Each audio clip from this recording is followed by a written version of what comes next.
some viewers out there, women in business. This week, we're going to take a question from a viewer. Holy cow, you're reaching out to us. We already. love it. After just, a month or two we've been doing this. I had a viewer email me, and her question was, she and her significant other were talking. They're from LA area, and you may or may not know that in Southern California, everything is god-awful expensive out here. Ridiculously expensive. Yes. So much so that I don't own where I live. I own in other states. A different state. So this person had said, hey, I'd like to get your advice on the air about what to do. We'd like a place in LA, but it's so god-awful expensive. We can put everything, every penny we own into buying a piece of property there that we're going to live in, or should we take that money where I had mentioned previously in another show that we could go to a different state and you can literally buy a place for $50,000, and even if you're not going to live there, okay, you get $1,000 of rent a month, or maybe a little more, and you could take that and save it up and kind of get residual income and put it in a bank account and save up till you have more money to do the LA things. She's like, oh, what should we do? Right. So, Jade, what are your first thoughts about that? Well, my first thoughts are, what are your goals? What are you trying to accomplish out there? Buying in other states, you may not make as much when you sell it. You might make a great, what we call a cap rate, your rate of return every year, or every month even. You might be making great, like $1,000 a month in rental, as Barb said, with low expenses.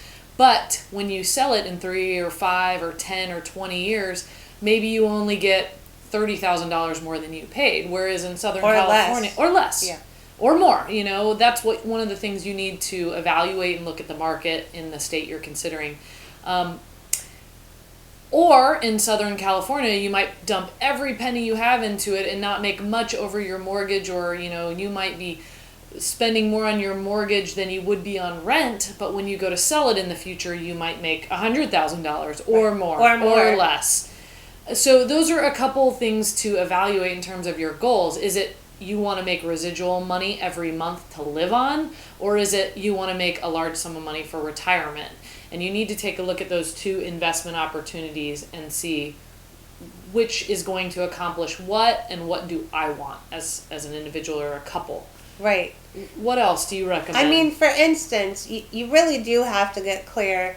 Ask yourself, what's my goal? I want to buy a house I'm going to live in till I'm 80. Right. That's a different answer for you than, I want to buy someplace and I'm going to stay there for a year and then I want to go somewhere else. For instance, in terms of like the equity question in Southern California, I'll give you some honest numbers. Off the top of my head, what I remember from buying one of my houses, we bought in 97, I believe we bought a detached home for $192. And that's here in San Diego? Here in San Diego. I could be off $1,000 or two. And we sold it for $540. Wow. But we held it for 13 years. Wow. So that's the game in San Diego. You have to kind of look at everything as a game, so you don't get too bogged down on it. Yeah, and in terms of an LA, LA is a giant city. There's a lot of very valuable places to live. In San Diego, there's a joke. There's only so much oceanfront property. There's only so much supply here that is within a 10-minute drive of the ocean, or a 15-minute drive of the ocean. You can't get that in Indiana or Arizona or some of these other states. And so there's a large value to that. The properties don't really decrease here. Right. It's very rare that you would lose a chunk of money if you kept it for a long time. Very rare. I'm saying like 7 or 8 years. Yeah. So there's that story where I was like, okay, I'm buying for the long run. I plan on staying here, and I knew the equity would increase.